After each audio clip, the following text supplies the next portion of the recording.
Electra by Euripides. Translated by Gilbert Murray. Recording by Expatriate in Bangor, Maine. Introduction. The Electra of Euripides has the distinction of being perhaps the best abused and, one might add, not the best understood of ancient tragedies. A singular monument of poetical, or rather unpoetical perversity, the very worst of all his pieces are, for instance, the phrases applied to it by Schlegel. Considering that he judged it by the standards of conventional classicism, he could scarcely have arrived at any different conclusion. For it is essentially, and perhaps consciously, a protest against those standards. So, indeed, is the tragedy of the Trojan women, but on very different lines. The Electra has none of the imaginative splendor, the vastness, the intense poetry of that wonderful work. It is a close-knit, powerful, well-constructed play, as realistic as the tragic conventions will allow, intellectual and rebellious. Its psychology reminds one of Browning or even of Ibsen. To a 5th-century Greek, all history came in the form of legend, and no less than 3 extant tragedies, Aeschylus' Libation Bearers, 456 BC, Euripides' Electra, 413 BC, and Sophocles' Electra, date unknown, but perhaps the latest of the 3, are based on the particular piece of legend or history now before us. It narrates how the son and daughter of the murdered king Agamemnon slew in due course of revenge, and by Apollo's express command, their guilty mother and her paramour. Homer had long since told the story, as he tells so many, simply and grandly, without moral questioning and without intensity. The atmosphere is heroic. It is all a blood feud between chieftains, in which Orestes, after 7 years, succeeds in slaying his foe Aegisthus, who has killed his father. He probably killed his mother also, but we are not directly told so. His sister may have helped him, and he may possibly have gone mad afterwards. But these painful issues are kept determinedly in the shade. Somewhat surprisingly, Sophocles, although by his time Electra and Clytemnestra had become leading figures in the story, and the mother murder, its essential climax, preserves a very similar atmosphere. His tragedy is enthusiastically praised by Schlegel for the celestial purity, the fresh breath of life and youth that is diffused over so dreadful a subject. Everything dark and ominous is avoided. Orestes enjoys the fullness of health and strength. He is beset neither with doubts nor stings of conscience. Especially laudable is the austerity with which Aegisthus is driven into the house to receive, according to Schlegel, a specially ignominious death. This combination of matricide and good spirits, however satisfactory to the determined classicist, will probably strike most intelligent readers as a little curious, and even, if one may use the word at all, in connection with so powerful a play, undramatic. It becomes intelligible as soon as we observe that Sophocles was deliberately seeking what he regarded as an archaic or Homeric style. Compare Jebb, Introduction, page 41. And this archaism, in its turn, seems to me best explained as a conscious reaction against Euripides' searching and unconventional treatment of the same subject. Compare Wilamowitz in Hermes, 18, pages 214 and following. In the result, Sophocles is not only more classical than Euripides, he is more primitive by far than Aeschylus. For Aeschylus, though steeped in the glory of the world of legend, would not lightly accept its judgment upon religious and moral questions, and above all would not in that region play at make-believe.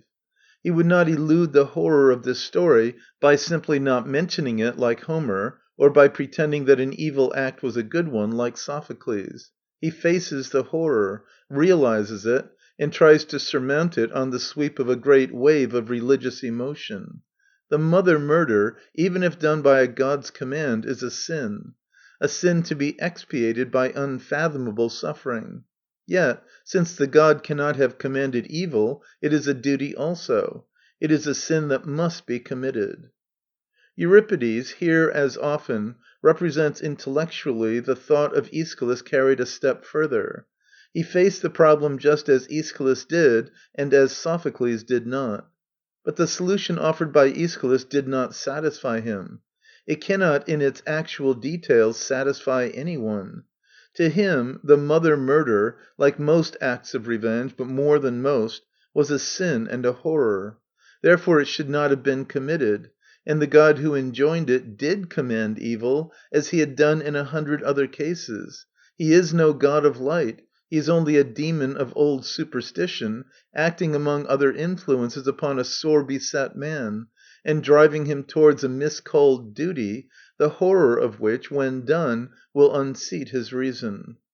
But another problem interests Euripides even more than this. What kind of man was it, above all, what kind of woman can it have been, who would do this deed of mother murder, not in sudden fury, but deliberately, as an act of justice, after many years? A sympathetic hero and heroine are out of the question, and Euripides does not deal in stage villains, he seeks real people. And few attentive readers of this play can doubt that he has found them. The son is an exile, bred in the desperate hopes and wild schemes of exile. He is a prince without a kingdom, always dreaming of his wrongs and his restoration, and driven by the old savage doctrine which an oracle has confirmed of the duty and manliness of revenge. He is, as was shown by his later history, a man subject to overpowering impulses and to fits of will-less brooding. Lastly, he is very young, and is swept away by his sister's intenser nature. That sister is the central figure of the tragedy. A woman shattered in childhood by the shock of an experience too terrible for a girl to bear, a poisoned and a haunted woman, eating her heart in ceaseless broodings of hate and love, alike unsatisfied, hate against her mother and stepfather, love for her dead father and her brother in exile. A woman who has known luxury and state and cares much for them, who is intolerant of poverty, and who feels her youth passing away. And meantime, there is her name, on which all legend, if I am not mistaken, insists. She is Electra, the unmated. There is perhaps no woman's character in the range of Greek tragedy so profoundly studied. Not Aeschylus' Clytemnestra, not Phaedra nor Medea. One's thoughts can only wander towards two great heroines of lost plays, Althea in the Meleager and Stheneboea in the Bellerophon. G.M. Characters in the play. Clytemnestra, Queen of Argos and Mycenae, widow of Agamemnon. Electra, daughter of Agamemnon and Clytemnestra. Orestes, son of Agamemnon and Clytemnestra, now in banishment. A peasant, husband of Electra. An old man, formerly servant to Agamemnon. Pylades, son of Strophios, king of Phocis, friend to Orestes. Aegisthus, usurping king of Argos and Mycenae, now husband of Clytemnestra. The heroes Castor and Polydeuces, chorus of Argive women with their leader, followers of Orestes, handmaids of Clytemnestra. The scene is laid in the mountains of Argos. The play was first produced between the years 414 and 412 BC. End of introduction. Part 1. The scene represents a hut on a desolate mountainside. The river Inachus is visible in the distance. The time is the dusk of early dawn, before sunrise. The peasant is discovered in front of the hut. Peasant. Old gleam on the face of the world, I give thee hail. River of Argos land, where sail on sail the long ships met, 1,000 near and far, when Agamemnon walked the seas in war. Who smote King Priam in the dust, and burned the storied streets of Ilion, and returned above all conquerors, heaping tower and fane of Argos high with spoils of Eastern slain. So in far lands he prospered, and at home his own wife trapped and slew him. 'Twas the doom Aegisthus wrought, son of his father's foe. Gone is that king. and the old spear laid low that Tantalus wielded when the world was young.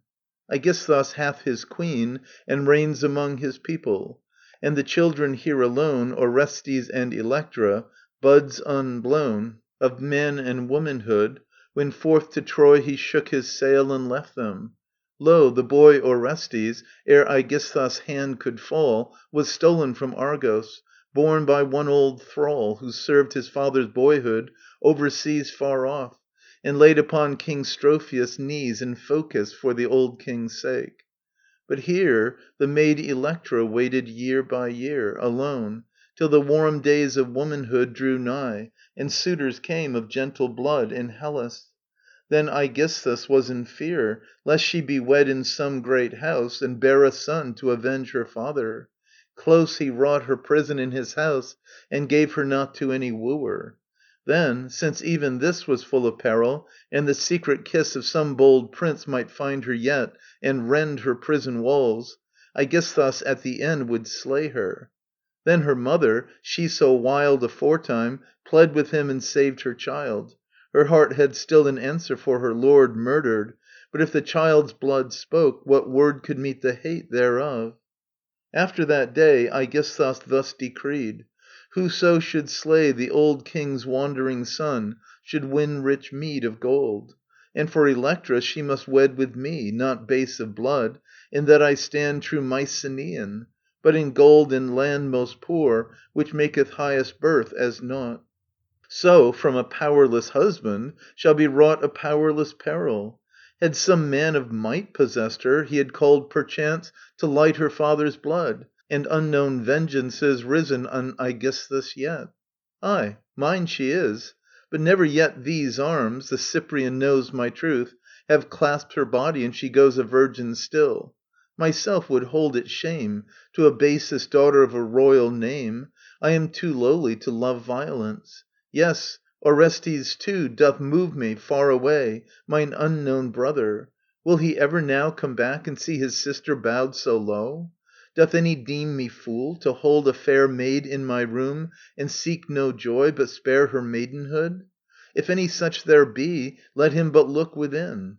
The fool is he in gentle things, weighing the more and less of love by his own heart's untenderness. As he ceases, Electra comes out of the hut. She is in mourning garb, and carries a large pitcher on her head. She speaks without observing the peasant's presence. Electra. Dark shepherdess of many a golden star, dost see me, mother night? And how this jar hath worn my earth‐bowed head, as forth and fro for water to the hillward springs I go? Not for mere stress of need, but purpose set, that never day nor night God may forget Aegisthus' sin. Ay, and perchance a cry cast forth to the waste shining of the sky may find my father's ear. The woman bred of Tyndareus my mother, on her head be curses, from my house hath outcast me. She hath borne children to our enemy. She hath made me naught, she hath made Orestes naught. As the bitterness of her tone increases, the peasant comes forward. Peasant.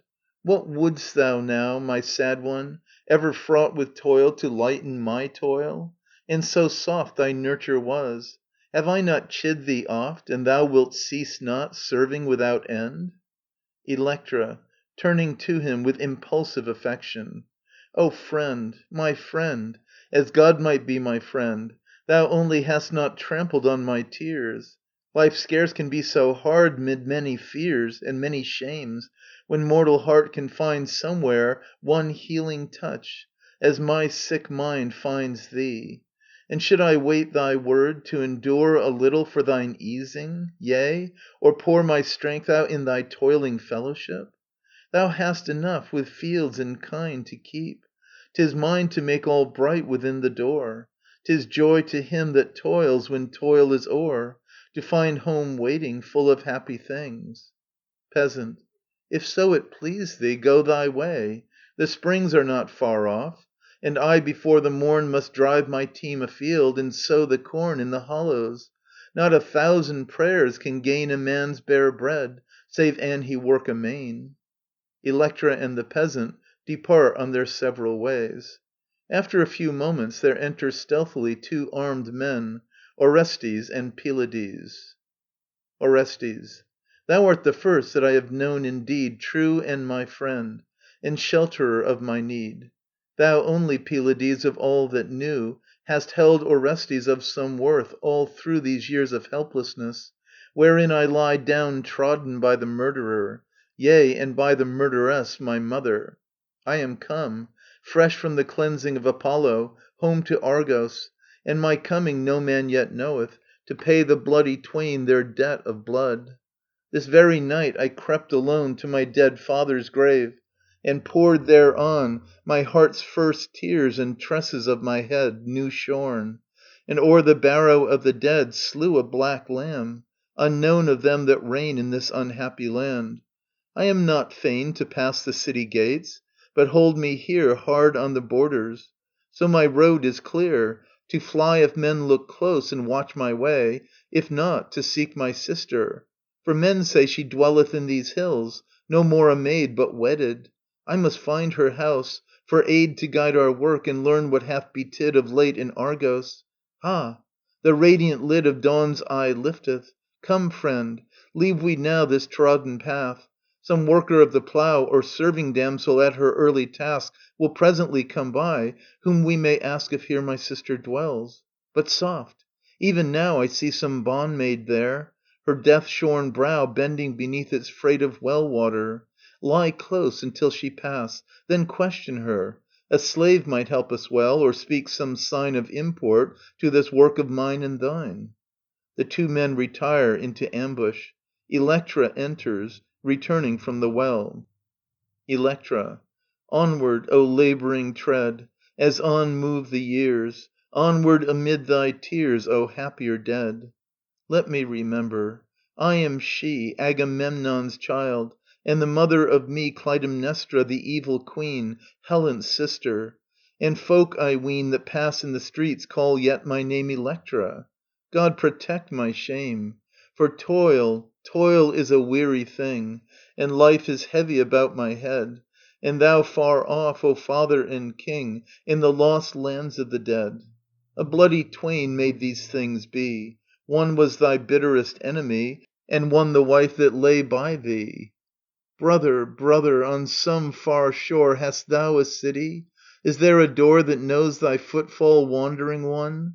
Who left me, when all our pain was bitter about us, a father slain, and a girl that wept in her room alone, thou couldst break me this bondage sore. Only thou, who art far away, loose our father, and wake once more. Zeus, Zeus, dost hear me pray? The sleeping blood and the shame and the doom? O feet that rest not, over the foam of distant seas, come home, come home. What boots this cruse that I carry? Oh, set free my brow! For the gathered tears that tarry Through the day and the dark till now, now in the dawn are free, Father, and flow beneath the floor of the world to be as a song in the house of death. From the rising up of the day they guide my heart alway, the silent tears unshed, and my body mourns for the dead.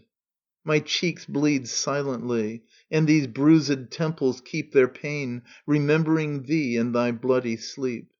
Be rent, O hair of mine head, as a swan crying alone, where the river windeth cold, for a loved, for a silent one, whom the toils of the fowler hold. I cry, Father, to thee, O slain in misery. The water, the wan water, lapped him, and his head drooped in the bed of slaughter, low as one wearied. Woe for the edged axe, and woe for the heart of hate, hound-like about thy tracks, O conqueror desolate, from Troy over land and sea, till a wife stood waiting thee. Not with crowns did she stand, nor flowers of peace in her hand. With Aegisthus' dagger drawn for her hire she strove, through shame and through blood alone, and won her a traitor's love. As she ceases, there enter from right and left the chorus, consisting of women of Argos, young and old, in festal dress. Chorus. Some women. Child of the mighty dead, Electra, lo, my way to thee in the dawn hath sped, and the cot on the mountain grey. For the watcher hath cried this day, he of the ancient folk, the walker of waste and hill, who drinketh the milk of the flock, and he told of Hera's will. For the morrow's morrow now they cry her festival, and before her throne shall bow our damsels all. Electra. Not unto joy, nor sweet music, nor shining of gold, the wings of my spirit beat. Let the brides of Argos hold their dance in the night as of old. I lead no dance, I mark no beat as the dancers sway.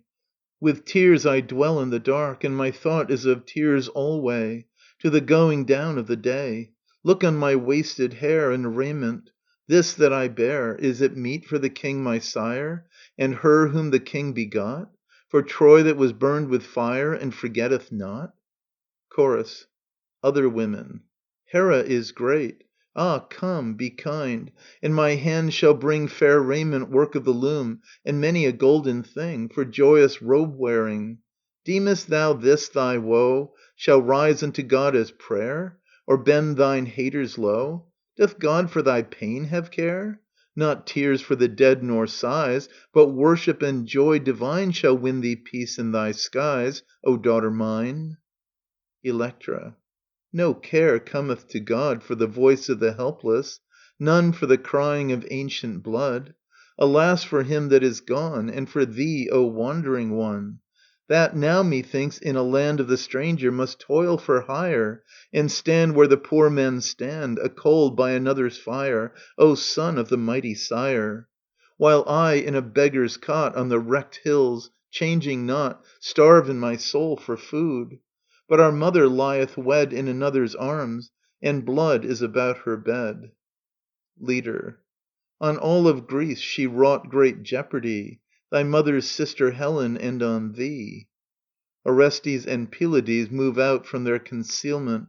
Orestes comes forward. Pylades beckons to two armed servants and stays with them in the background. Electra. Woe's me! No more of wailing. Women, flee! Strange armed men beside the dwelling there lie ambushed. They are rising from their lair. Back by the road, all you! I will essay the house, and may our good feet save us. Orestes (between Electra and the hut). Stay, unhappy woman! Never fear my steel.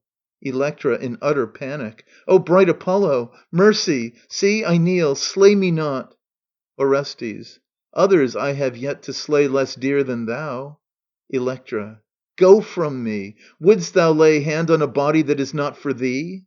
Orestes. None is there I would touch more righteously. Electra. Why lurk'st thou by my house? And why a sword? Orestes. Stay, listen! Thou wilt not gainsay my word. Electra. There, I am still. Do what thou wilt with me. Thou art too strong. Orestes. A word I bear to thee. Word of thy brother. Electra. O friend, more than friend, living or dead? Orestes. He lives. So let me send my comfort foremost, ere the rest be heard. Electra. God love thee for the sweetness of thy word. Orestes. God love the twain of us, both thee and me. Electra. He lives. Poor brother, in what land weareth he his exile? Orestes. Not one region nor one lot his wasted life hath trod. Electra. He lacketh not for bread? Orestes. Bread hath he, but a man is weak in exile. Electra. What charge laid he on thee? Speak. Orestes. To learn if thou still live, and how the storm, living, hath struck thee. Electra. That thou seest, this form wasted. Orestes. Yes, riven with the fire of woe, I sigh to look on thee. Electra. My face, and lo, my temples of their ancient glory shorn. Orestes. Methinks thy brother haunts thee, being forlorn, Ay, and perchance thy father, whom they slew. Electra. What should be nearer to me than those two? Orestes. And what to him, thy brother, half so dear as thou? Electra. His is a distant love, not near at need. Orestes. But why this dwelling place, this life of loneliness? Electra (with sudden bitterness). Stranger, I am a wife, oh, better dead. Orestes. That seals thy brother's doom. What prince of Argos? Electra. Not the man to whom my father thought to give me. Orestes. Speak, that I may tell thy brother all. Electra. 'Tis there, hard by, his dwelling where I live, far from men's eyes. Orestes. Some ditcher's cot, or cowherd's by its guise. Electra (struck with shame for her ingratitude). A poor man, but true‐hearted, and to me God‐fearing. Orestes. How? What fear of God hath he? Electra. He hath never held my body to his own. Orestes. Hath he some vow to keep? Or is it done to scorn thee? Electra. Nay, he only scorns to sin against my father's greatness. Orestes. But to win a princess? Doth his heart not leap for pride? Electra. He honoureth not the hand that gave the bride. Orestes. I see. He trembles for Orestes' wrath. Electra. Ay, that would move him. But beside he hath a gentle heart. Orestes. Strange. A good man. I swear he well shall be requited. Electra. Whensoe'er our wanderer comes again. Orestes. Thy mother stays unmoved mid all thy wrong? Electra. A lover weighs more than a child in any woman's heart. Orestes. But what end seeks Aegisthus by such art of shame? Electra. To make mine unborn children low and weak, even as my husband. Orestes. Lest there grow from thee the avenger? Electra. Such his purpose is. For which may I requite him. Orestes. And of this thy virgin life Aegisthus knows it? Electra. Nay, we speak it not. It cometh not his way. Orestes. These women, hear us. Are they friends to thee? Electra. Ay, friends and true. They will keep faithfully all words of mine and thine. Orestes (trying her). Thou art well stayed with friends. And could Orestes give thee aid in aught, if e'er Electra. Shame on thee! Seest thou not? Is it not time? Orestes (catching her excitement). How time? And if he sought to slay, how should he come at his desire? Electra. By daring, as they dared who slew his sire. Orestes. Wouldst thou dare with him if he came, thou too, to slay her? Electra. Yes, with the same axe that slew my father. Orestes. 'Tis thy message? In thy mood unchanging? Electra. Let me shed my mother's blood, and I die happy. Orestes. God! I would that now Orestes heard thee here. Electra. Yet, wottest thou, though here I saw him, I should know him not? Orestes. Surely. Ye both were children when they wrought your parting. Electra. One alone in all this land would know his face. Orestes. The thrall, methinks, whose hand stole him from death, or so the story ran. Electra. He taught my father too, an old, old man, of other days than these. Orestes. Thy father's grave, he had due rites and tendance? Electra. What chance gave, my father had, cast out to rot in the sun. Orestes. God! 'Tis too much. To hear of such things done even to a stranger stings a man. But speak, tell of thy life, that I may know, and seek thy brother with a tale that must be heard, howe'er it sicken. If mine eyes be blurred, remember, 'tis the fool that feels not. Ay, wisdom is full of pity, and thereby men pay for too much wisdom with much pain. Leader. My heart is moved as this man's. I would fain learn all thy tale. Here dwelling on the hills, little I know of Argos and its ills. Electra. If I must speak, and at love's call, God knows, I fear not, I will tell thee all. My woes, my father's woes, and oh, since thou hast stirred this storm of speech, thou bear him this my word, his woes and shame. Tell of this narrow cloak in the wind, this grime and reek of toil that choke my breathing, this low roof that bows my head after a king's, this raiment thread by thread, 'tis I must weave it or go bare, must bring myself each jar of water from the spring. No holy day for me, no festival, no dance upon the green. From all I am cut off. No portion hath my life, mid wives of Argos being no true wife. No portion where the maidens throng to praise Castor, my Castor, whom in ancient days, ere he passed from us and men worshipped him, they named my bridegroom. And she, the grim Troy spoils gleam round her throne, and by each hand queens of the East, my father's prisoners, stand, a cloud of orient webs entangling gold. And there upon the floor the blood, the old black blood, yet crawls and cankers like a rot in the stone. And on our father's chariot the murderer's foot stands glorying, and the red false hand uplifts that ancient staff that led the armies of the world. Ay, tell him how the grave of Agamemnon even now lacketh the common honor of the dead. A desert barrow where no tears are shed, no tresses hung, no gift, no myrtle spray. And when the wine is in him, so men say, our mother's mighty master leaps thereon, spurning the slab, or pelteth stone on stone, flouting the lone dead and the twain that live.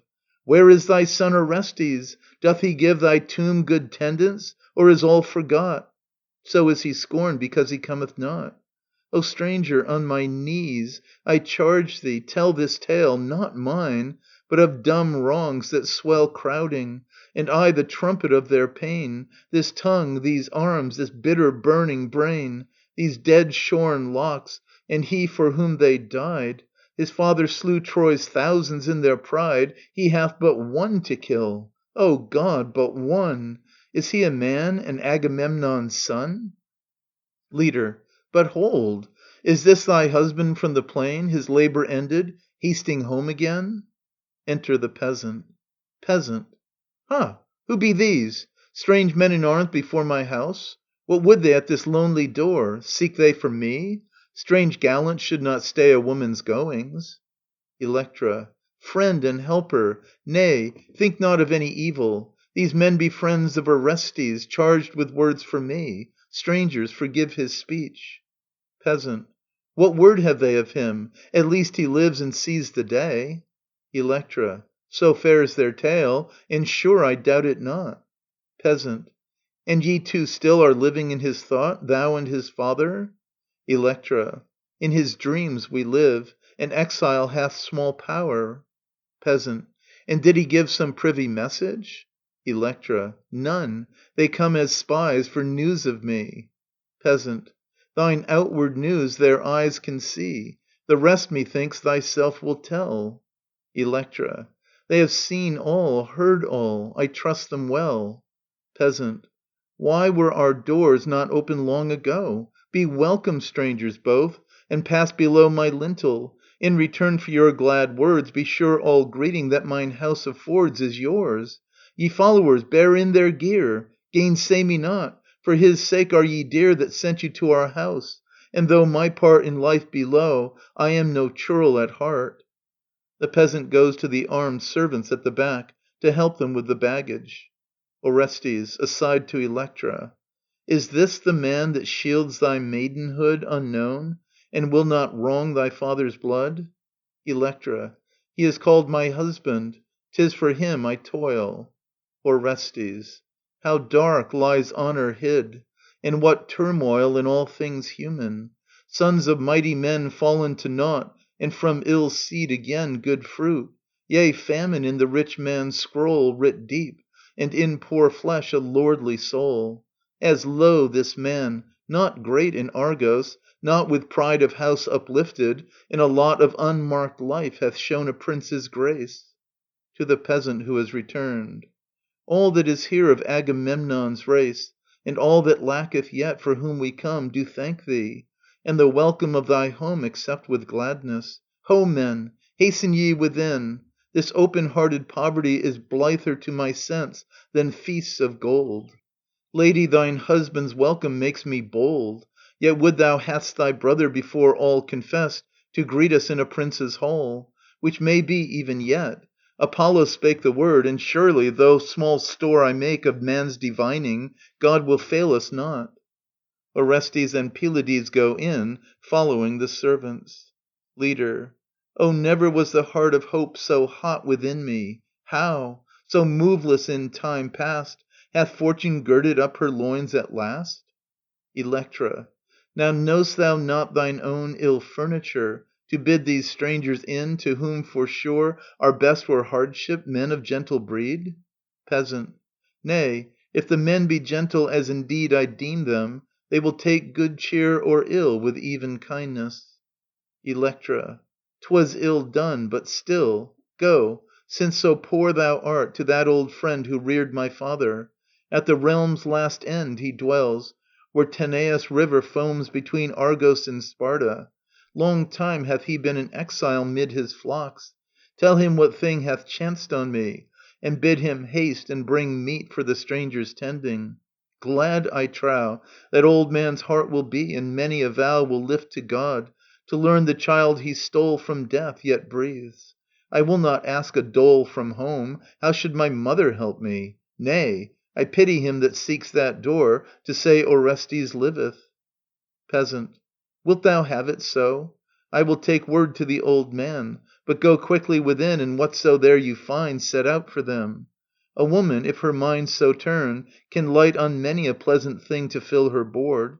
And surely plenishing we have for this one day. 'Tis in such shifts as these I care for riches, to make gifts to friends, or lead a sick man back to health with ease and plenty. Else small aid is wealth for daily gladness. Once a man be done with hunger, rich and poor are all as one. The Peasant goes off to the left, Electra goes into the house. Chorus. Oh, for the ships of Troy, the beat of oars that shimmered innumerable, and dancing feet of Nereids glimmered, and dolphins, drunken with the lyre, across the dark blue prows like fire did bound and quiver, to cleave the way for Thetis' son, fleet in the wind Achilles, on to war, till Troy be won beside the reedy sea. Up from Euboea's caverns came the Nereids bearing gold armour from the lords of flame, wrought for his wearing. Long sought those daughters of the deep, up Pelion's glen, up Osa's steep forest enchanted, where Peleus reared alone, afar, his lost sea maiden's child, the star of Hellas, and swift help of war when weary armies panted. There came a man from Troy, and told here in the haven, how orb on orb to strike with cold the Trojan, o'er that targe of gold, dread shapes were graven. All round the level rim thereof Perseus on winged feet above the long seas hied him. The Gorgons wild and bleeding hair he lifted, and a herald fair, he of the wilds, whom Maia bare, God's Hermes flew beside him. But midmost, where the boss rose higher, a sun stood blazing, and winged steeds and stars in choir, Hyad and Pleiad, fire on fire, for Hector's dazing. Across the golden helm each way, two taloned sphinxes hold their prey, song drawn to slaughter. And round the breastplate ramping came a mingled breed of lion and flame, hot eyed to tear that steed of fame that found Pyrenees' water. The red sword with steeds four yoked, black maned was graven, that laboured, and the hot dust smoked cloudwise to heaven. Thou Tyndarid woman, fair and tall, those warriors were, and o'er them all one king great hearted, whom thou and thy false love did slay. Therefore the tribes of heaven one day for these thy dead shall send on thee an iron death. Yea, men shall see the white throat drawn, and blood's red spray, and lips in terror parted. As they cease, there enters from the left a very old man, bearing a lamb, a wineskin, and a wallet. End of Part One. Part Two. Old Man. Where is my little princess? Ah, not now, but still my queen, who tended long ago the lad that was her father. How steep set these last steps to her porch! But faint not yet. Onward, ye failing knees, and back with pain bowed, till we look on that dear face again. Enter Electra. Ah, daughter, is it thou? Lo, here I am, with gifts from all my store, this suckling lamb fresh from the ewe, green crowns for joyfulness, and creamy things new curdled from the press, and this long stored juice of vintages forgotten, cased in fragrance, scant it is, but passing sweet to mingle nectar-wise with feebler wine. Go, bear them in, mine eyes. Where is my cloak? They are all blurred with tears. Electra. What ails thine eyes, old friend? After these years doth my low plight still stir thy memories? Or think'st thou of Orestes, where he lies an exile, and my father? Aye, long love thou gavest him, and seest the fruit thereof wasted for thee and all who love thee. Old Man. All wasted? And yet 'tis that lost hope withal I cannot brook. But now I turned aside to see my master's grave. All, far and wide, was silence. So I bent these knees of mine and wept, and poured drink offerings from the wine I bear the strangers, and about the stone laid myrtle sprays. And, child, I saw thereon, just at the censer slain, a fleeced ewe, deep black in sacrifice. The blood was new about it, and a tress of bright brown hair shorn as in mourning close. Long stood I there and wondered, of all men what man had gone in mourning to that grave. My child, 'tis none in Argos. Did there come Nay, mark me now thy brother in the dark last night, to bow his head before that unadored tomb? Oh, come, and mark the colour of it. Come, and lay thine own hair by that mourner's tress.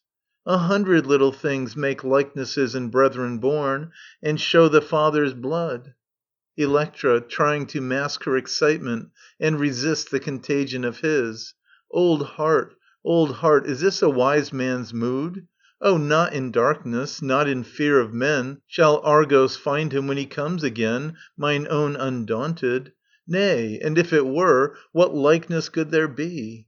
My brother's hair is as a prince's and a rover's, Strong with sunlight and with strife, Not like the long locks that a woman combs. And many a head hath this same semblance, wing for wing, though bred of blood not ours. 'Tis hopeless. Peace, old man. Old Man. The footprints. Set thy foot by his, and scan the track of frame and muscles, how they fit. Electra. That ground will take no footprint. All of it is bitter stone. It hath? And who hath said there should be likeness in a brother's tread and sister's? His is stronger every way. Old Man. But hast thou nothing? If he came this day and sought to show thee, is there no one sign whereby to know him? Stay, the robe was thine, work of thy loom, wherein I wrapped him o'er that night, and stole him through the murderer's door. Electra. Thou knowest, when Orestes was cast out, I was a child. If I did weave some clout of raiment, would he keep the vesture now he wore in childhood? Should my weaving grow as his limbs grew? 'Tis lost long since. No more. Oh, either 'twas some stranger passed, and shore his locks for very ruth before that tomb, or if he found perchance to seek his home, some spy. Old Man. The strangers, where are they? I fain would see them, aye, and bid them answer plain. Electra. Here at the door. How swift upon the thought! Enter Orestes and Pylades. Old Man. High born, albeit for that I trust them not. The highest oft are false. Howe'er it be, approaching them, I bid the strangers hail. Orestes. All hail to thee, Greybeard. Prithee, what man of all the king trusted of old is now this broken thing? Electra. 'Tis he that trained my father's boyhood. Orestes. How? And stole from death thy brother? Sayest thou? Electra. This man was his deliverer, if it be deliverance. Orestes. How his old eye pierceth me, as one that testeth silver and alloy. Sees he some likeness here? Electra. Perchance 'tis joy, to see Orestes' comrade that he feels. Orestes. None dearer. But what ails the man? He reels dizzily back. Electra. I marvel. I can say no more. Old Man in a broken voice. Electra, mistress, daughter, pray unto God. Electra. Of all the things I crave, the thousand things are all that others have. What should I pray for? Old Man. Pray thine arms may hold at last This treasure dream of more than gold God shows us. Electra. God, I pray thee, wouldst thou more? Old Man. Gaze now upon this man, and bow before thy dearest upon earth. Electra. I gaze on thee. Oh, hath time made thee mad? Old Man. Mad, that I see thy brother? Electra. I know not what thou sayest. I looked not for it. Old Man. I tell thee, here confessed standeth Orestes, Agamemnon's son. Electra. A sign before I trust thee. Oh, but one. How dost thou know? Old Man. There, by his brow, I see the scar he made that day he ran with thee chasing thy fawn and fell. Electra in a dull voice. A scar? 'Tis so. I see a scar. Old Man. And fearest still to throw thine arms round him thou lovest? Electra. Oh, no more. Thy sign hath conquered me. Throwing herself into Orestes' arms. At last, at last. Thy face like light. And do I hold thee fast, unhoped for? Orestes. Yea, at last. And I hold thee. Electra. I never knew. Orestes. I dream not. Electra. Is it he, Orestes? Orestes. Thy defender, yea, alone, to fight the world.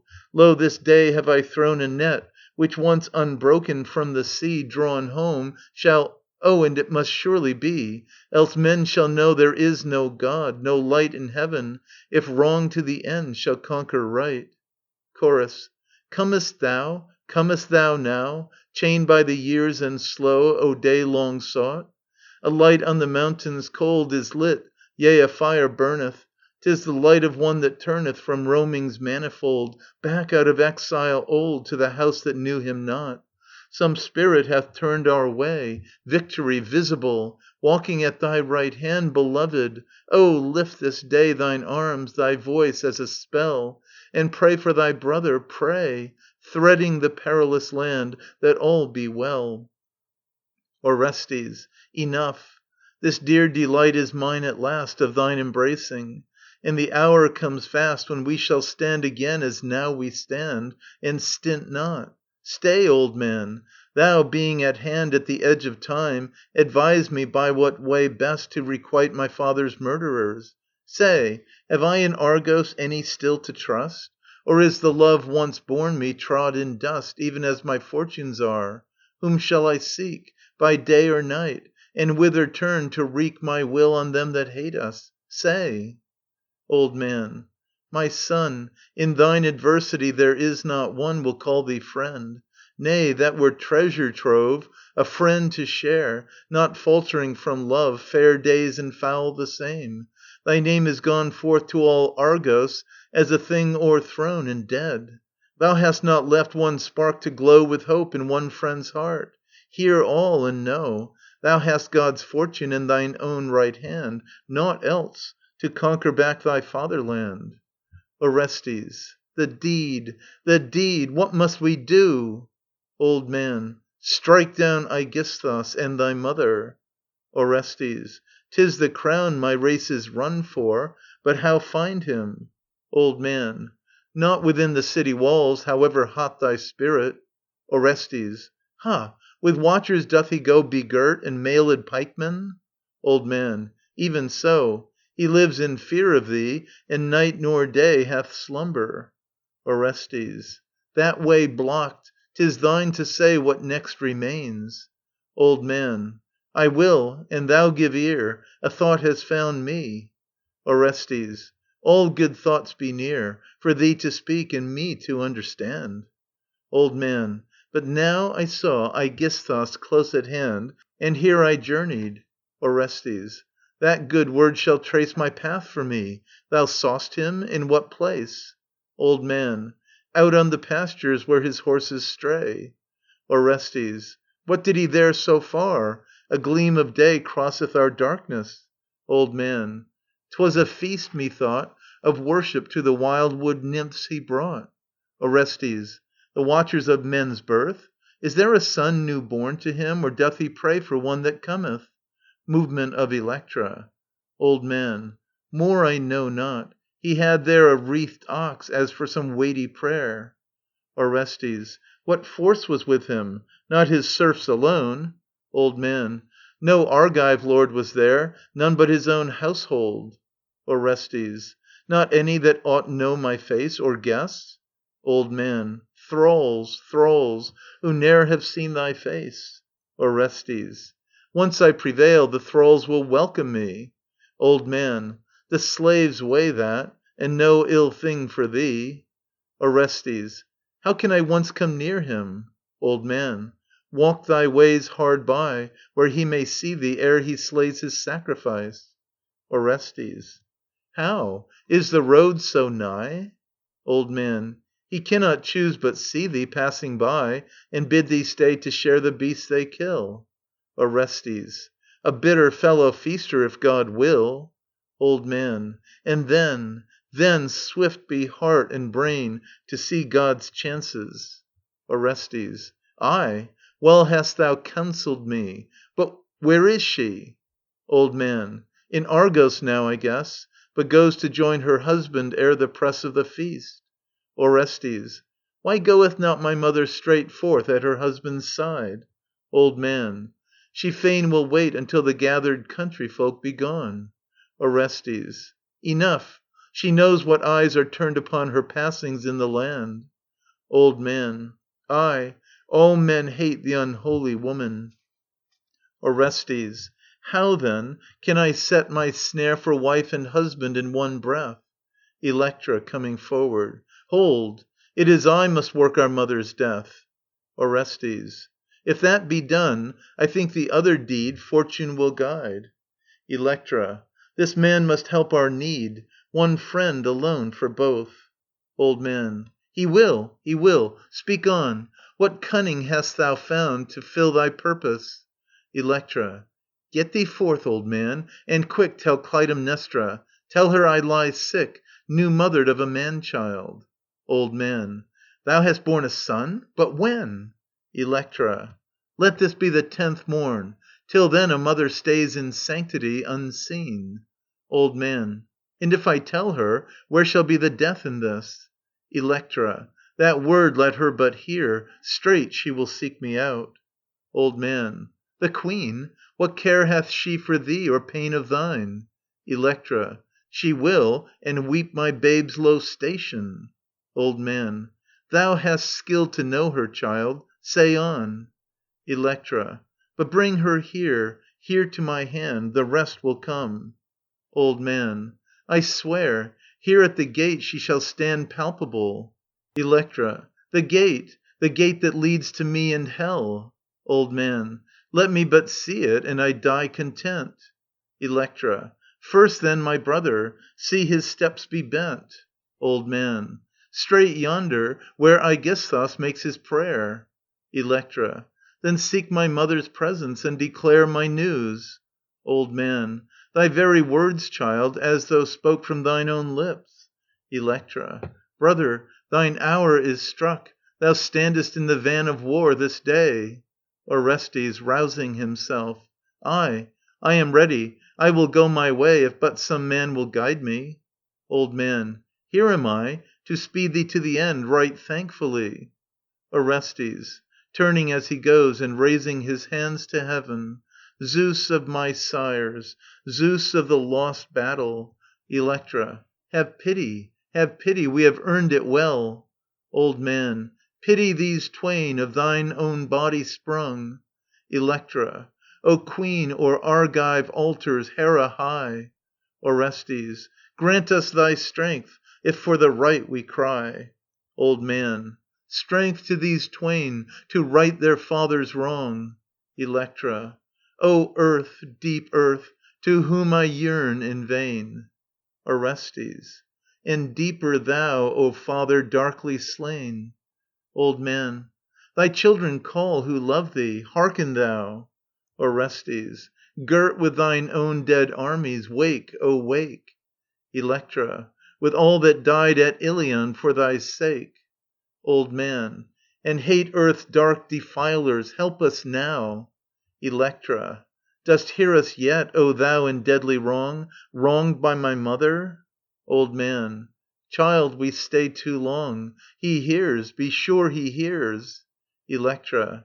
And while he hears, I speak this word for omen in his ears. Aegisthus dies. Aegisthus dies. Ah me! My brother, should it strike not him but thee, this wrestling with dark death, behold, I too am dead that hour. Think of me as one true, not one that lives. I have a sword made keen for this, and shall strike deep.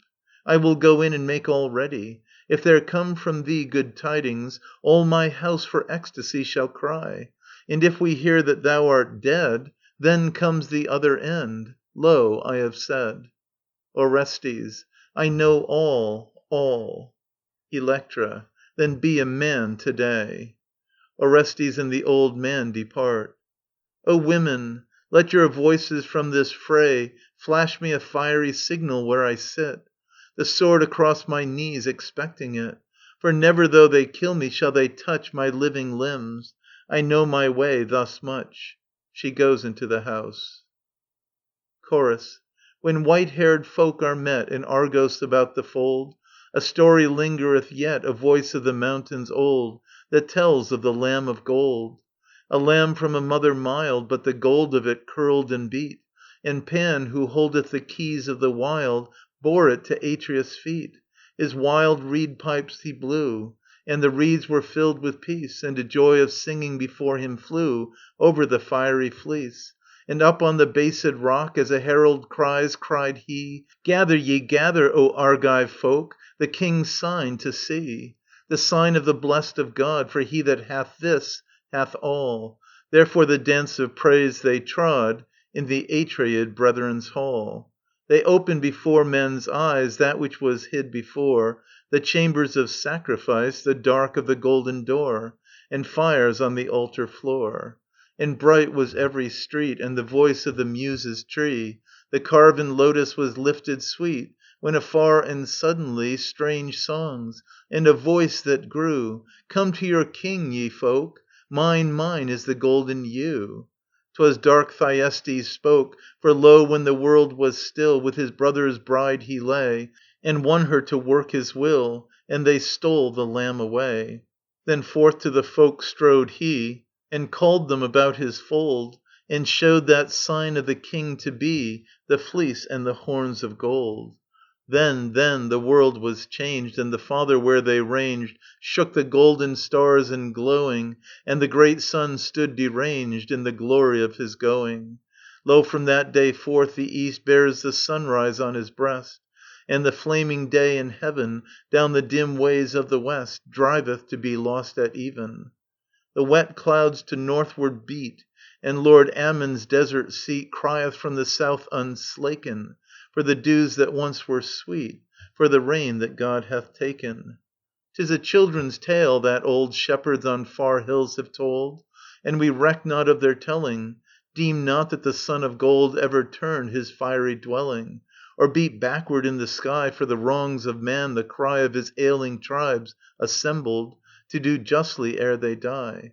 Once men told the tale and trembled, Fearing God, O Queen, whom thou Hast forgotten, till thy brow With old blood is dark and daunted, And thy brethren, even now, Walk among the stars enchanted. Leader. Ha, friends, was that a voice? Or some dream sound of voices Shaketh me, as underground God's thunder shuddering? Hark again, and clear! It swells upon the wind. Come forth and hear. Mistress! Electra! Electra, a bare sword in her hand, comes from the house. Electra. Friends, some news is brought? How hath the battle ended? Leader. I know not. There seemed a cry as of men massacred. Electra. I heard it too, far off, but still I heard. Leader. A distant floating voice. Ah, plainer now. Electra. Of Argive anguish. Brother, is it thou? Leader. I know not. Many confused voices cry. Electra. Death then for me. That answer bids me die. Leader. Nay, wait. We know not yet thy fortune. Wait. Electra. No messenger from him. Too late, too late. Leader. The message yet will come. 'Tis not a thing so light of compass to strike down a king. Enter a Messenger running. Messenger. Victory, maids of Argos, victory! Orestes, all that love him, list to me, hath conquered. Agamemnon's murderer lies dead. Oh, give thanks to God with happy cries.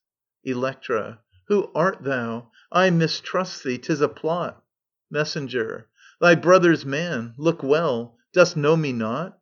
Electra. Friend, friend, my terror made me not to see Thy visage. Now I know and welcome thee. How sayst thou? He is dead, verily dead, my father's murderer?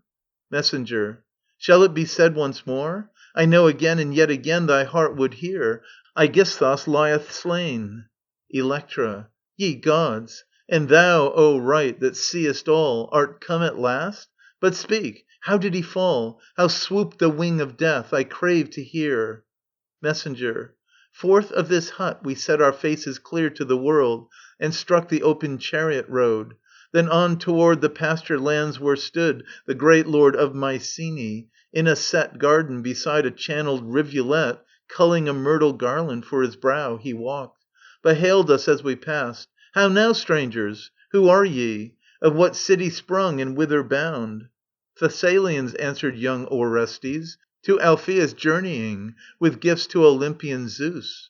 Whereat the king. This while, beseech you, tarry, and make full the feast upon my hearth. We slay a bull here to the nymphs.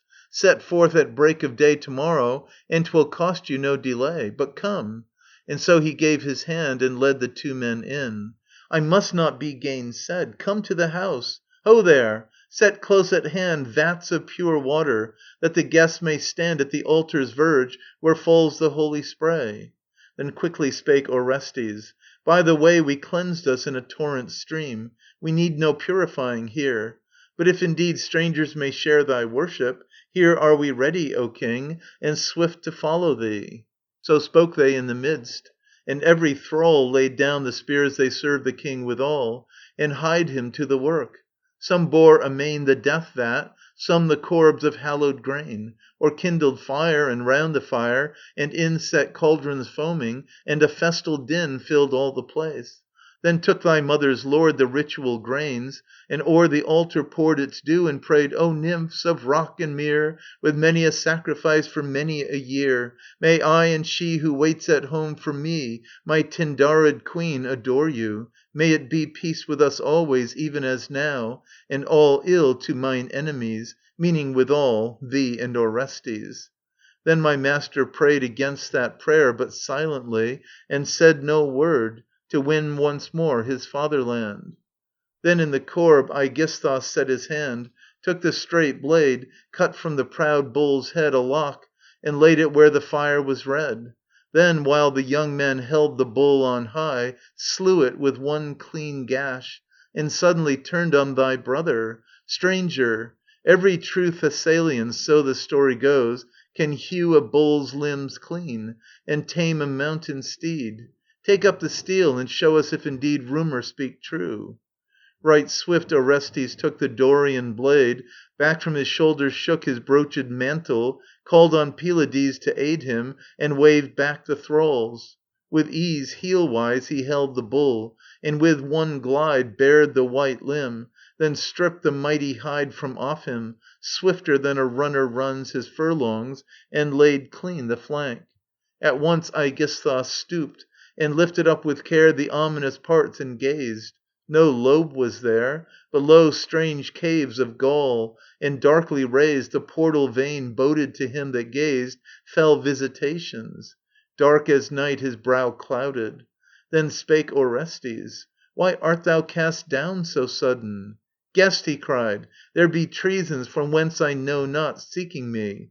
Of all my foes 'tis Agamemnon's son. His hate is on my house like war. Have done, Orestes cried. Thou fear'st an exile's plot, lord of a city? Make thy cold heart hot with meat. Ho, fling me a Thessalian steel. This Dorian is too light. I will unseal the breast of him. He took the heavier blade and clave the bone. And there Aegisthus stayed, the omens in his hand, dividing slow this sign from that, till while his head bent low, up with a leap thy brother flashed the sword, then down upon his neck, and cleft the cord of brain and spine. Shuddering the body stood one instant in an agony of blood, and gasped and fell. The henchmen saw, and straight flew to their spears, a host of them to set against those twain. But there the twain did stand unfaltering, each his iron in his hand, edge fronting edge, till hold, Orestes calls, I come not as in wrath against these walls and mine own people. One man righteously I have slain, who slew my father. It is I, the wronged Orestes. Hold, and smite me not, old housefolk of my father. When they caught that name, their lances fell, and one old man, an ancient in the house, drew nigh to scan his face and knew him. Then with one accord they crowned thy brother's temples, and outpoured joy and loud songs. And hither now he fares to show the head, no Gorgon that he bears, but that Aegisthus whom thou hatest. Yea, blood against blood, his debt is paid this day. He goes off to meet the others. Electra stands as though stupefied. Chorus. Now thou shalt dance in our dances, beloved as a fawn in the night. The wind is astir for the glances of thy feet, thou art robed with delight. He hath conquered, he cometh to free us with garlands new won, more high than the crowns of Alpheus, thine own father's son. Cry, cry for the day that is won. Electra. O light of the sun, O chariot wheels of flame, O earth and night, dead night without a name that held me. Now mine eyes are raised to see, and all the doorways of my soul flung free. Aegisthus dead, my father's murderer dead. What have I still of wreathing for the head stored in my chambers? Let it come forth now, to bind my brother's and my conqueror's brow. Some garlands are brought out from the house to Electra. Chorus. Go gather thy garlands, and lay them as a crown on his brow, many tressed. But our feet shall refrain not, nor stay them. 'Tis the joy that the Muses have blessed. For our king is returned as from prison, the old king to be master again, our beloved in justice re-risen. With guile he hath slain. But cry, cry in joyance again. There enter from the left Orestes and Pylades, followed by some thralls. Electra. O conqueror, come. The king that trampled Troy knoweth his son Orestes. Come in joy, brother, and take to bind thy rippling hair my crowns. Oh, what are crowns that runners wear for some vain race? But thou in battle true hast felled our foe Aegisthus, him that slew by craft thy sire and mine. She crowns Orestes. And thou no less, O friend at need, O reared in righteousness, take, Pylades, this chaplet from my hand, 'twas half thy battle. And may ye two stand thus alway, victory crowned before my face. She crowns Pylades. Orestes. Electra, first as workers of this grace, praise thou the gods, and after, if thou will, praise also me as chosen to fulfil God's work and fates. Aye, 'tis no more a dream. In very deed I come from slaying him. Thou hast the knowledge clear, but lo, I bring more also. See himself dead. Attendants bring in the body of Aegisthus on a bier. Wouldst thou fling this lord on the rotting earth for beasts to tear? Or up where all the vultures of the air may glut them, pierce and nail him for a sign far off? Work all thy will. Now he is thine. Electra. It shames me. Yet, God knows, I hunger sore. Orestes. What wouldst thou? Speak. The old fear nevermore need touch thee. Electra. To let loose upon the dead my hate, perchance to rouse on mine own head the sleeping hate of the world. Orestes. No man that lives shall scathe thee by one word. Electra. Our city gives quick blame, and little love have men for me.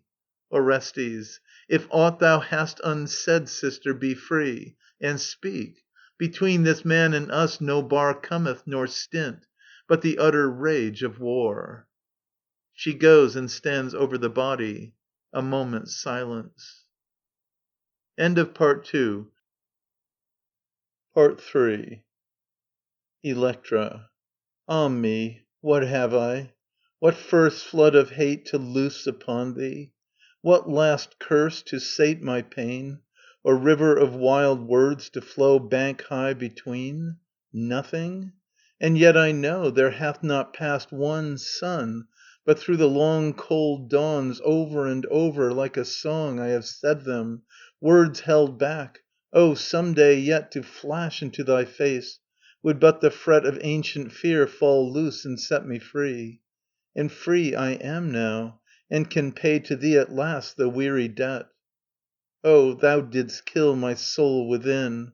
Who wrought thee any ill, that thou shouldst make me fatherless?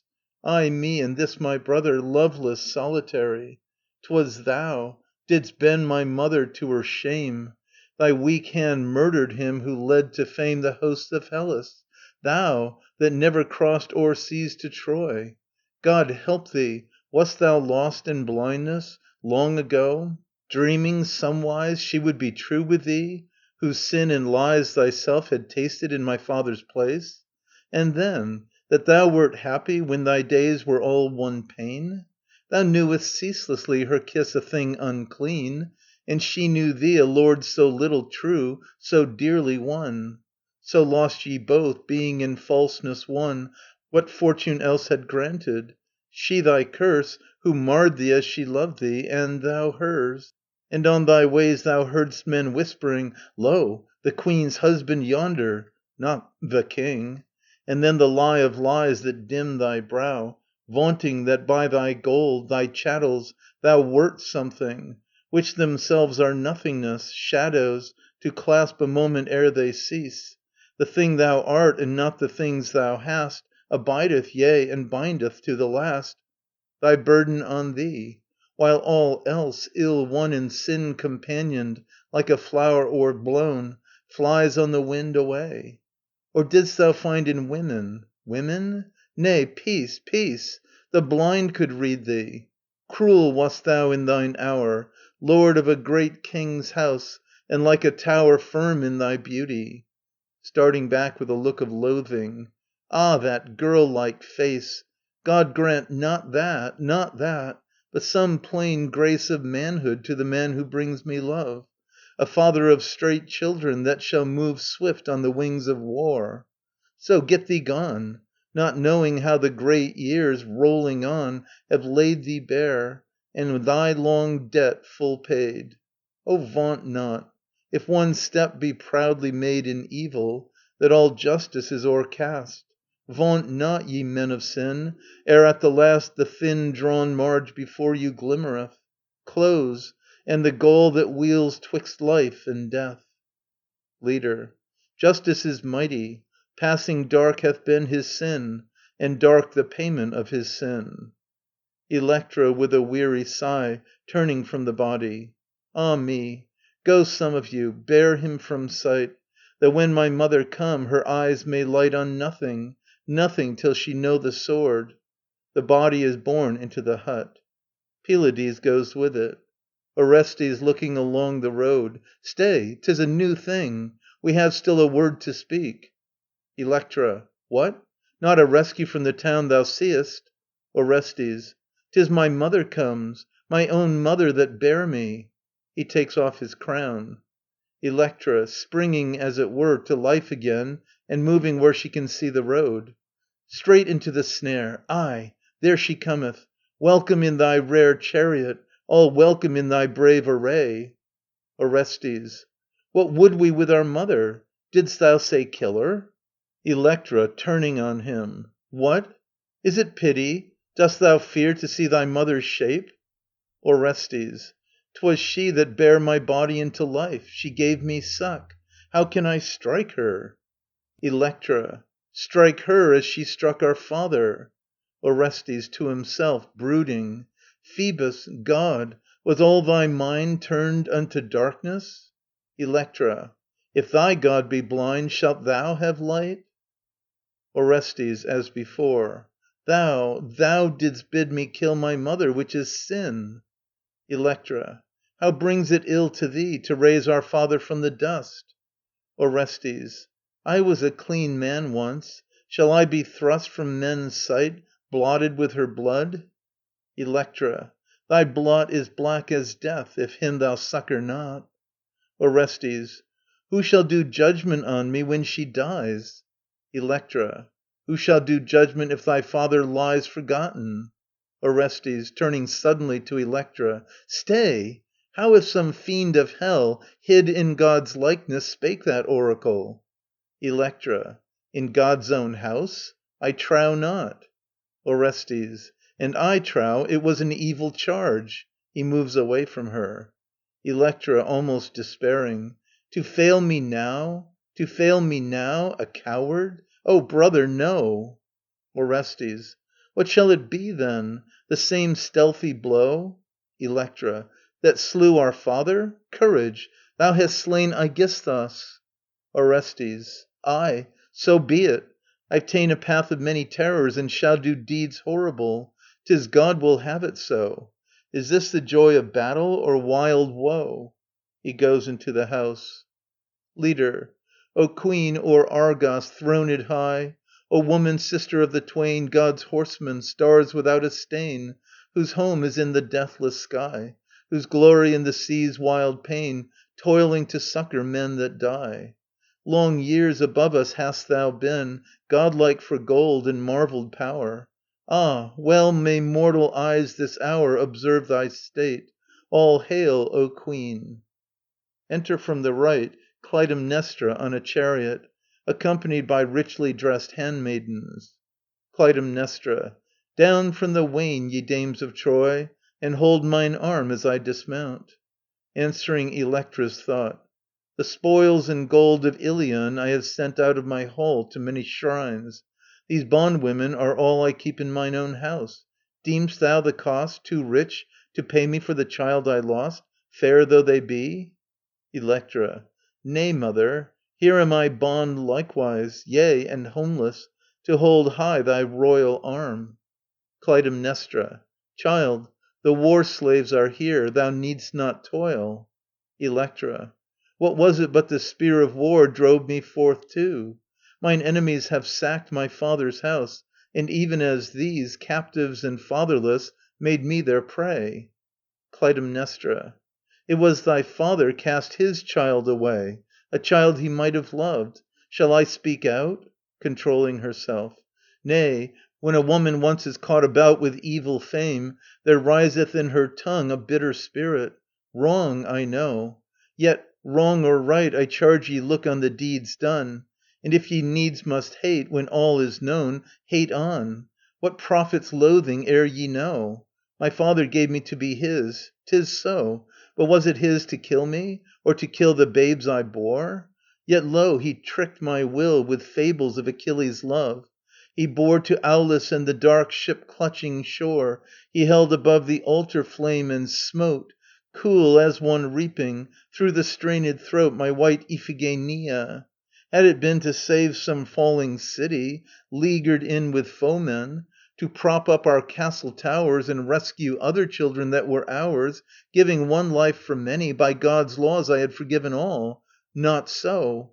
Because Helen was wanton, and her master knew No curb for her, for that he slew my daughter? Even then, with all my wrong, no wild beast yet Was in me. Nay, for long I never would have killed him.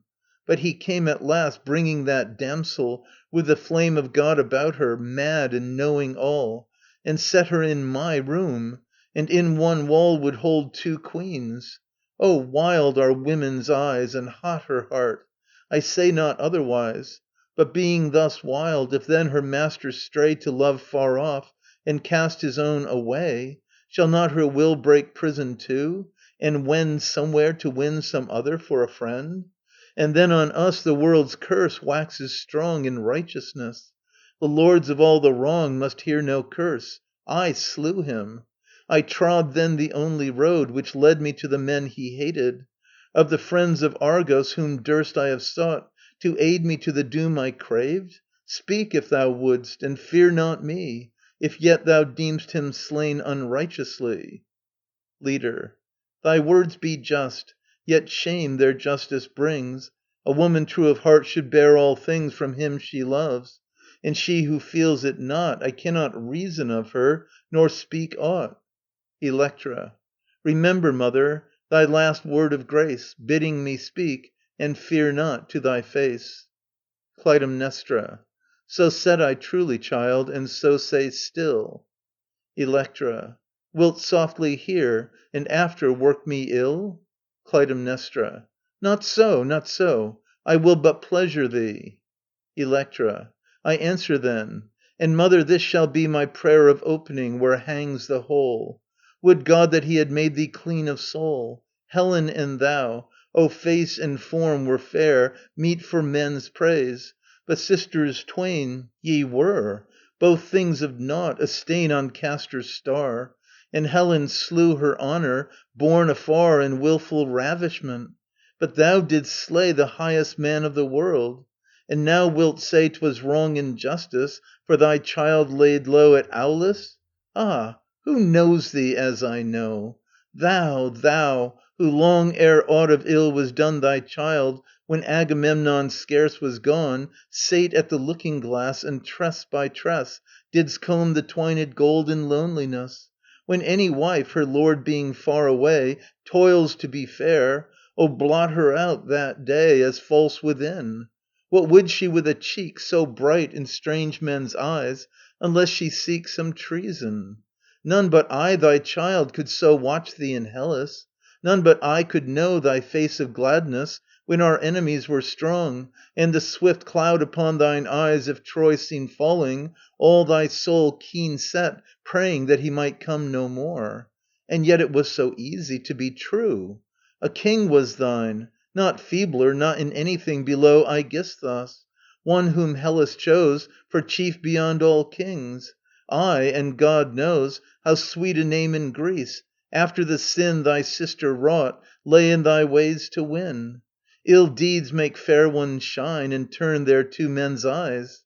Enough. But say he wronged thee, slew by craft thy child. What wrong had I done, what the babe Orestes? Why didst render not back unto us, the children of the dead, our father's portion? Must thou heap thy bed with gold of murdered men, to buy to thee thy strange man's arms? Justice? Why is not he who cast Orestes out, cast out again? Not slain for me, whom doubly he hath slain, in living death more bitter than of old my sisters.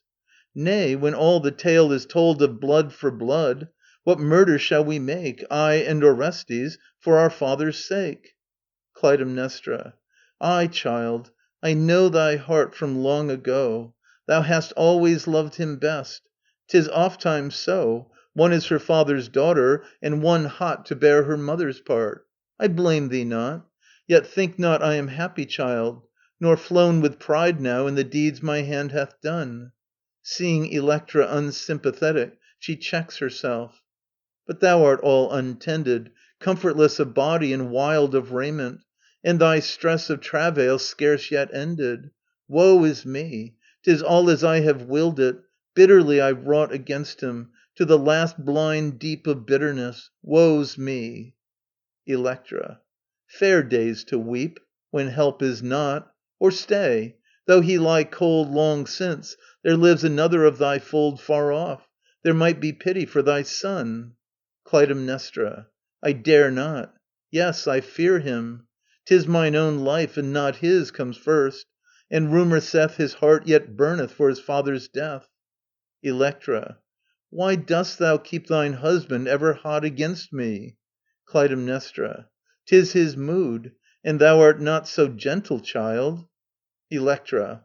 My spirit is too sore. Howbeit from this day I will no more hate him. Clytemnestra (with a flash of hope). O daughter, then indeed shall be, I promise never more be harsh to thee. Electra. He lieth in my house as 'twere his own. 'Tis that hath made him proud. Clytemnestra. Nay, art thou flown to strife again so quick, child?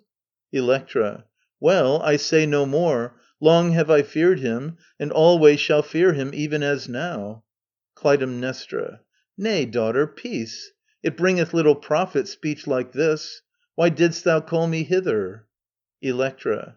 It reach thee, my word that a man child is born to me? Do thou make offering for me for the rite I know not, as is meet on the 10th night? I cannot. I have borne no child till now. Clytemnestra. Who tended thee? 'Tis she should make the vow. Electra. None tended me. Alone I bear my child. Clytemnestra. What, is thy cot so friendless, and this wild so far from aid? Electra. Who seeks for friendship's sake a beggar's house? Clytemnestra. I will go in and make due worship for thy child, the peace bringer. To all thy need I would be minister. Then to my lord, where by the meadow side he prays the woodland nymphs. Ye handmaids, guide my chariot to the stall, and when ye guess the rite draws near its end, in readiness be here again. Then to my lord. I owe my lord this gladness too. The attendants depart. Clytemnestra, left alone, proceeds to enter the house. Electra. Welcome below my narrow roof. But have a care withal. A grime of smoke lies deep upon the wall. Soil not thy robe. Not far now shall it be, the sacrifice God asks of me and thee. The bread of death is broken, and the knife Lifted again, that drank the wild bull's life. And on his breast Ha, mother, hast slept well aforetime? Thou shalt lie with him in hell. That grace I give to cheer thee on thy road. Give thou to me peace from my father's blood. She follows her mother into the house. Chorus. Lo, the returns of wrong! The wind, as a changed thing, Whispereth overhead Of one that of old lay dead in the water lapping long. O king, O my king! A cry in the rafters then rang in the marble dome. Mercy of God! Not thou, woman, to slay me now, after the harvest 10, now at the last come home? O fate shall turn as the tide, turn with a doom of tears for the flying heart too fond, a doom for the broken bond. She hailed him there in his pride, home from the perilous years, in the heart of his walled lands, in the giant's cloud-capped ring. Herself, none other, laid the hone to the axe's blade. She lifted it in her hands, the woman, and slew her king. Woe upon spouse and spouse! Whatso of evil sway Held her in that distress? Even as a lioness Breaketh the woodland boughs, starving, she wrought her way. Voice of Clytemnestra. O children, children, in the name of God, slay not your mother. A woman. Did ye hear a cry under the rafters? Another. I weep too, yes, I. Down on the mother's heart the child hath trod. A death cry from within. Another. God bringeth justice in his own slow tide. Ay, cruel is thy doom, but thy deeds done Evil, thou piteous woman, and on one whose sleep was by thy side. The door bursts open, and Orestes and Electra come forth in disorder. Attendants bring out the bodies of Clytemnestra and Aegisthus. Leader. Lo, yonder, in their mother's new spilt gore, Red garmented and ghastly, from the door They reel. O horrible! Was it agony like this She boded in her last wild cry? There lives no seed of man calamitous, Nor hath lived like the seed of Tantalus. Orestes. O dark of the earth, O God, thou to whom all is plain, Look on my sin, my blood, this horror of dead things twain. Gathered as one they lie slain, and the slayer was I to pay for my pain. Electra. Let tear rain upon tear, brother, but mine is the blame. A fire stood over her, and out of the fire I came. I in my misery, and I was the child at her knee. Mother, I named her name. Chorus. Alas for fate, for the fate of thee, O mother, mother of misery! And misery, lo, hath turned again to slay thee, misery and more, even in the fruit thy body bore. Yet hast thou justice, justice plain, for a sire's blood spilt of yore. Orestes. Apollo, alas for the hymn thou sangest as hope in mine ear. The song was of justice dim, but the deed is anguished clear, and the gift long nights of fear, of blood and of wandering, where cometh no Greek thing, nor sight, nor sound on the air. Yea, and beyond, beyond, roaming, what rest is there? Who shall break bread with me? Who that is clean shall see and hate not the blood-red hand, his mother's murderer? Electra. And I? What clime shall hold my evil, or roof it above? I cried for dancing of old, I cried in my heart for love. What dancing waiteth me now? What love that shall kiss my brow, nor blench at the brand thereof? Chorus. Back, back in the wind and rain, thy driven spirit wheeleth again. Now is thine heart made clean within, that was dark of old and murder fraught. But lo, thy brother, what hast thou wrought?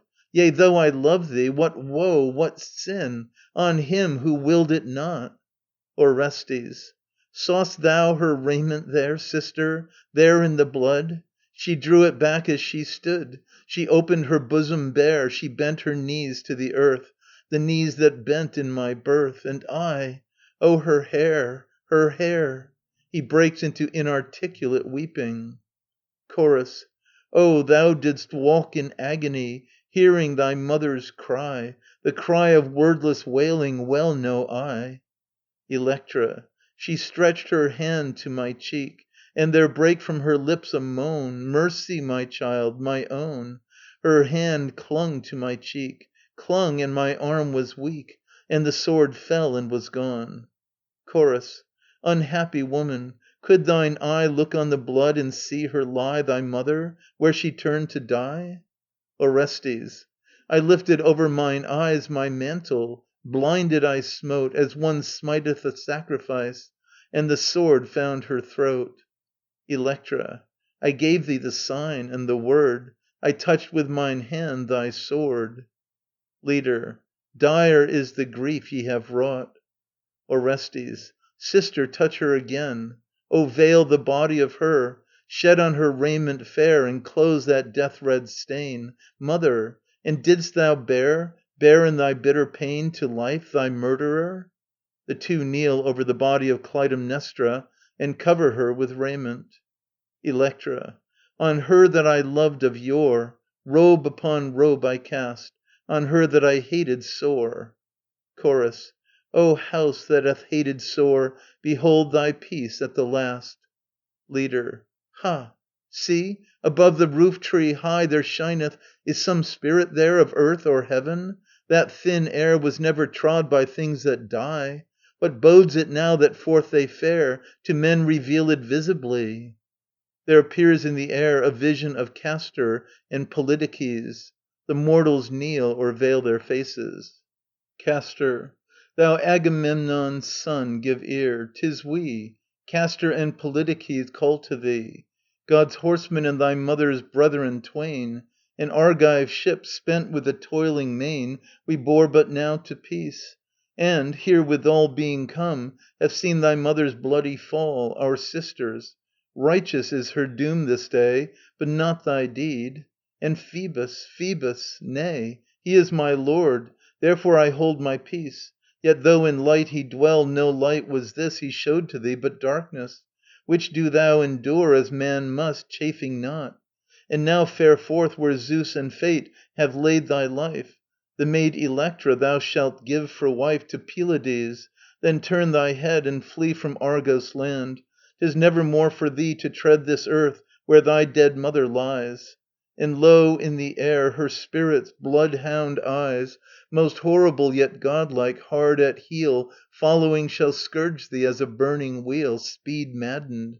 Seek thou straight Athena's land, and round her awful image clasp thine hand, praying, and she will fence them back, though hot with flickering serpents, that they touch thee not, holding above thy brow her Gorgon shield.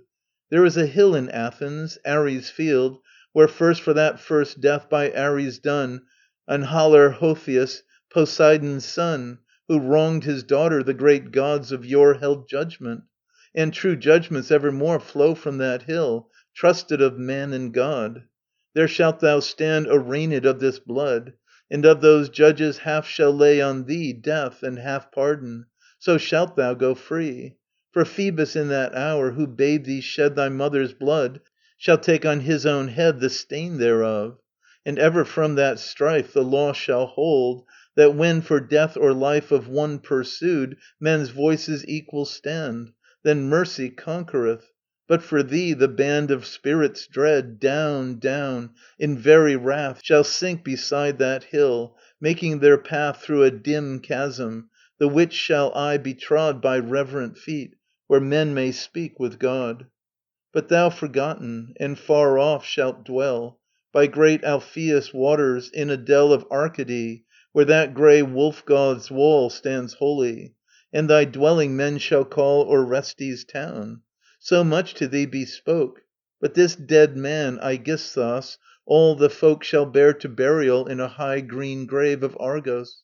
For thy mother, she shall have her tomb from Menelaus, who hath come this day at last to Argos, bearing home Helen. From Egypt comes she, and the hall of Proteus, and in Troy hath ne'er at all set foot. 'Twas but a wraith of Helen, sent by Zeus to make much wrath and ravishment. So forth for home, bearing the virgin bride, let Pylades make speed, and lead beside thy once named brother, and with golden store stablish his house far off on Phocis' shore. Up, gird thee now to the steep Isthmian way, seeking Athena's blessed rock. One day, thy doom of blood fulfilled, and this long stress of penance past, thou shalt have happiness. Leader, looking up. Is it for us, O seed of Zeus, to speak and hear your words again? Castor. Speak. Of this blood ye bear no stain. Electra. I also, sons of Tyndareus, my kinsmen, may my word be said? Castor. Speak. On Apollo's head we lay the bloody doings of this day. Leader. Ye gods, ye brethren of the dead, why held ye not the deathly herd of Ceres back from off this home? Castor. There came but that which needs must come by ancient fate, and that dark word that rang from Phoebus in his mood. Electra. And what should Phoebus seek with me, or all God's oracles that be, that I must bear my mother's blood? Castor. Thy hand was as thy brother's hand, thy doom shall be as his. One stain, from dim forefathers on the twain lighting, hath sapped your hearts as sand. Orestes, who has never raised his hand nor spoken to the gods. After so long, sister, to see and hold thee, and then part, by all that chained thee to my heart forsaken, and forsaking thee. Castor. Husband and house are hers. She bears no bitter judgment, save to go exiled from Argos. Electra. And what woe, what tears are like an exile's tears? Orestes. Exiled and more am I, impure, a murderer in a stranger's hand. Castor. Fear not. There dwells in Pallas' land all holiness. Till then endure. Orestes and Electra embrace. Orestes. Aye, closer. Clasp my body well, and let thy sorrow loose and shed, as o'er the grave of one new dead, dead evermore, thy last farewell. A sound of weeping. Castor. Alas, what would ye? For that cry ourselves and all the sons of heaven have pity. Yea, our peace is riven by the strange pain of these that die. Orestes. No more to see thee. Electra. Nor thy breath be near my face. Orestes. Ah, so it ends. Electra. Farewell, dear Argos. All ye friends, farewell. Orestes. O faithful unto death, thou goest? Electra. Aye, I pass from you, soft-eyed at last. Orestes. Go, Pylades, and God go with you. Wed in peace my tall Electra, and be true. Electra and Pylades depart to the left. Castor. Their troth shall fill their hearts. But on! Dread feet are near thee, hounds of prey, snake-handed, midnight-visaged, yea, and bitter pain's their fruit. Begone! Orestes departs to the right. But hark! The far Sicilian sea calls, and a noise of men and ships that labour sunken to the lips in bitter billows. Forth go we, through the long leagues of fiery blue with saving, not to souls unshriven, but whoso in his life hath striven to love things holy and be true. Through toil and storm we guard him, we save, and he shall not die. Therefore, O praise the lying man no more, nor with oath breakers sail the sea. Farewell, ye walkers on the shore of death. A god hath counselled ye. Castor and Polytices disappear. Chorus. Farewell, farewell. But he who can so fare, and stumbleth not on mischief anywhere, blessed on earth is he. End of Part 3. Recording by Expatriate in Bangor, Maine. End of Electra by Euripides. Translated by Gilbert Murray